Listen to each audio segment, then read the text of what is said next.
I come tonight to speak for them.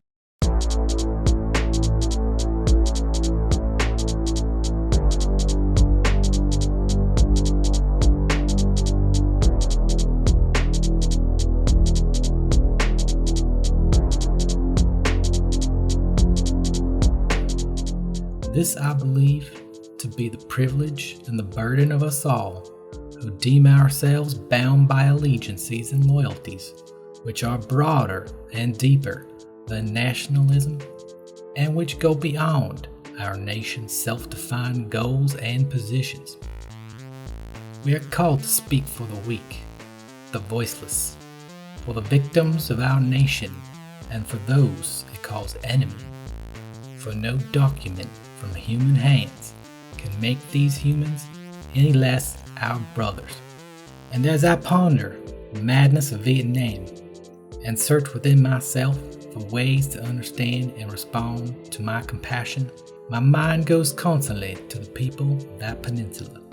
I speak now not of the soldiers of each side, not of the junta in Saigon, but simply of the people who have been living under the curse of war for almost 3 continuous decades now. I think of them too, because it is clear to me that there will be no meaningful solution there until some attempt is made to know them and to hear their broken cries. They must see Americans as strange liberators. The Vietnamese people proclaimed their own independence in 1945 after a combined French and Japanese occupation, and before the Communist Revolution in China. They were led by Ho Chi Minh. Even though they quoted the American Declaration of Independence and their own document of freedom, we refused to recognize them. Instead, we decided to support France in its reconquest of her former colony. Our government felt then that the Vietnamese people were not ready for independence, and we again fell victim to the deadly Western arrogance that has poisoned the international atmosphere for so long. With that tragic decision, we rejected a revolutionary government seeking self-determination, and a government that had been established not by China, for whom the Vietnamese had no great love, but by clearly indigenous forces that included some communists. For the peasants, this new government meant real land reform, one of the most important needs in their lives. For 9 years following 1945, we denied the people of Vietnam the right of independence. For 9 years, we vigorously supported the French and their abortive effort to recolonize Vietnam. Here is the true meaning and value of compassion and nonviolence, when it helps us to see the enemy's point of view, to hear his questions, to know his assessment of ourselves.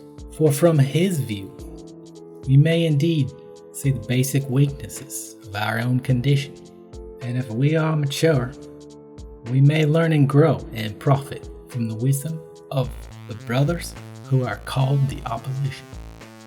At this point, I shall make it clear that while I have tried in these last few minutes to give a voice to the voiceless on Vietnam and to understand the arguments of those who are called enemy, I'm as deeply concerned about our troops as anything else.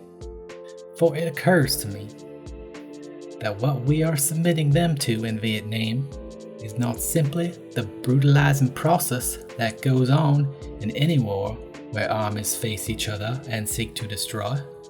We are adding cynicism to the process of death. For they must know, after a short period there, that none of the things we claim to be fighting for are really involved.